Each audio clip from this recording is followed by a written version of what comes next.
Assalamualaikum warahmatullahi ta'ala wabarakatuh. Bismillahirrahmanirrahim. Imam An-Nawawi Al-Bantani dalam kitab Nihayatuz Zain mengatakan, wa yajibu ala man lam yakun fihi ahliyatul ijtihadul mutlaq ayyuqallida fil furu' wahidan minal a'immatil arba'ah al-masyhurin wa hum al-imam Syafi'i wa imam Abu Hanifah wal Imam Malik wa Ahmad bin Hanbal radhiyallahu anhu. Wajib bagi seseorang yang tidak ahli dalam berijtihad untuk mengikuti salah satu 4 madhab dalam urusan ilmu fikih, dalam urusan tata cara beribadah, tata cara bermuamalah. Siapa dia? Imam Asy-Syafi'i, Imam Malik, Abu Hanifah dan Ahmad bin Hanbal. Bahkan beliau menambahi wala yajuzu taqlidu wahidin min akabiri sahabah li anna madahibahum lam tutbat wa lam tudawwan. Tidak diperbolehkan kita ikut atau bertaklid terhadap salah satu pembesar-pembesar sahabat Nabi. Kenapa? Karena mazhab mereka tidak terkodifikasi secara baik, tidak terukur. Maka sangat disayangkan sekali seorang tokoh pengasuh pondok pesantren yakni Panji Gumilang mengatakan, mendeklarasikan dirinya sebagai seseorang yang bermadhab Bung Karno.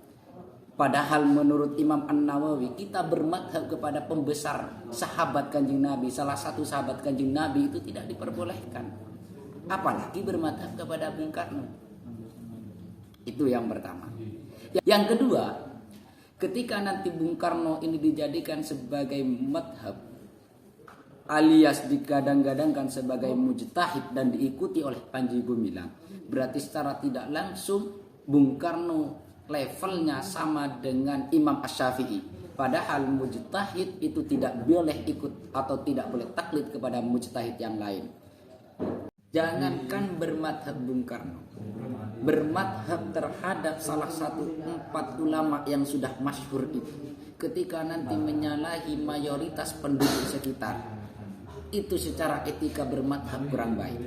Ini kita bisa temukan dalam salah satu cerita kitab usul fikih, bahwa ada seorang pemuda ahli fikih mendatangi Abu Ya'la. Tujuannya apa? Untuk belajar madhab Hambali. Abu Ya'la bertanya kepada pemuda tersebut, dari mana kamu tinggal? Pemuda tersebut menjawab, di mana penduduknya tersebut, dia tinggal di suatu tempat di mana tempatnya tersebut mayoritas bermadhab Syafi'iyah. Ditanya, maka Abu Ya'la bertanya kepada pemuda tersebut, kenapa kamu mau berpindah dari madhab Syafi'i ingin belajar madhab Hambali? Pemuda tersebut menjawab, karena saya ngefans kepada kamu wahai Abu Ya'la. Jawaban Abu Ya'la apa? Alasanmu untuk belajar madhab Hambali dan rela meninggalkan madhab Syafi'i itu kurang tepat. Inna hadza la yasluh, kata beliau, idza kunta fi baladika ala madhhabi Ahmad wa baqi ahlul balad ala madhhabi Syafi'i.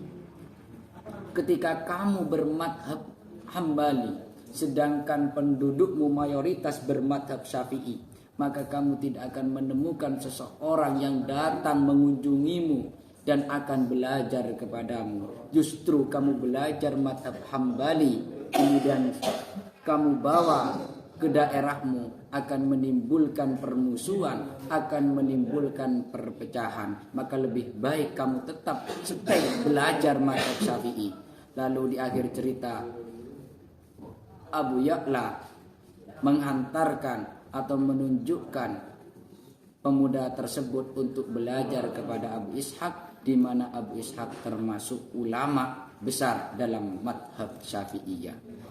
Dari cerita ini kita bisa menarik kesimpulan bahwasanya apa? Jadi orang itu jangan nyeleneh dalam bermadhab, apalagi madhabnya itu hanya sekedar mengada-ngada. Dan seorang tokoh berargumen di mana argumennya tersebut justru akan memicu banyak perpecahan, banyak permusuhan. Sekian dari saya, kami Mahat Ali Anur 2. Assalamualaikum warahmatullahi wabarakatuh.